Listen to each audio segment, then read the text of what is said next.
अगर अचानक से किसी की एक टाँग के अंदर दर्द होना शुरू हो जाए, ऐसे महसूस हो जैसे तराटे पड़ रही हैं या टाँग जो है वो सूजी हुई महसूस हो रही है, यानी लेग स्वेलिंग है। उसके अलावा हाथ लगाने से जो टाँग है वो गर्म महसूस हो रही है, दिखने में वो सुर्ख़ नज़र आ रही है। उसके अलावा जो उसके ऊपर वेन्स हैं वो स्वोलन है, यानी फूली हुई हैं, डायलेटेड हैं। हाथ लगाने से उन पे दर्द हो रही है। ये सारी की सारी अलामात डीप वेन थ्रोम्बोसिस की हो सकती है। मेरा नाम डॉक्टर रेहान है और मैं यूके में एज़ अ डॉक्टर प्रैक्टिस कर रहा हूँ। डीप वेन थ्रोम्बोसिस एक ऐसी बीमारी होती है जिसमें टाँग की जो वेन्स होती हैं, खून की नालियाँ होती हैं, उसके अंदर क्लॉट बन जाता है, लोथड़ा बन जाता है।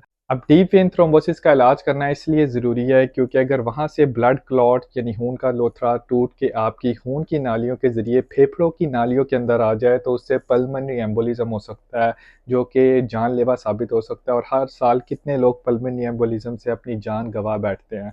अब जानना ये ज़रूरी है कि डीप वेन थ्रोम्बोसिस का रिस्क किन लोगों के अंदर होता है। वो लोग जिनकी उम्र 60 साल से ज़्यादा हो, जिनका वज़न ज़्यादा हो, जो सिगरेट नोशी करते हों, जिनको डीप वेन थ्रोम्बोसिस पहले हो चुकी हो। इसके अलावा जिनको दिल का मसला हो यानी कि हार्ट फेलियर के मरीज़, कैंसर के मरीज़। इसके अलावा डीप वेन थ्रोम्बोसिस का चांस तब भी ज़्यादा हो जाता है जब आप किसी लंबे सफ़र पे जा रहे हैं, बेशक ये जहाज़ का सफ़र हो, गाड़ी का या ट्रेन का। स्पेशली कहा जाता है 3 घंटे से ज़्यादा लंबे सफ़र के अंदर अगर आप जा रहे हैं, तो आप कंटीन्यूअसली अपनी टाँगों को मूव करते रहें, मसल्स को स्ट्रेच करते रहें या थोड़ी बहुत वॉक करते रहें। इसके अलावा अपने आप को हाइड्रेटेड रखें, डिहाइड्रेशन के अंदर भी इसके होने का चांस बढ़ जाता है।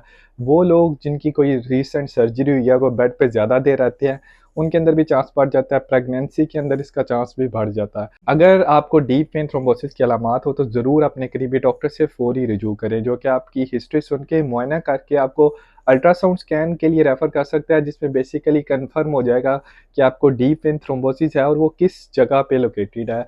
उसके मुताबिक आपको ब्लड थिनिंग टैबलेट्स या इंजेक्शंस जो भी आपकी हेल्थ के लिए सूटेबल हो वो स्टार्ट कराया जा सकता है। डॉक्टर आपको बताएगा कि ये आपको जो ब्लड थिनिंग मेडिसिन है ये कितने लंबे अरसे के लिए कंटिन्यू करनी है। अमूमन 3 महीने के लिए कंटिन्यू की जाती है।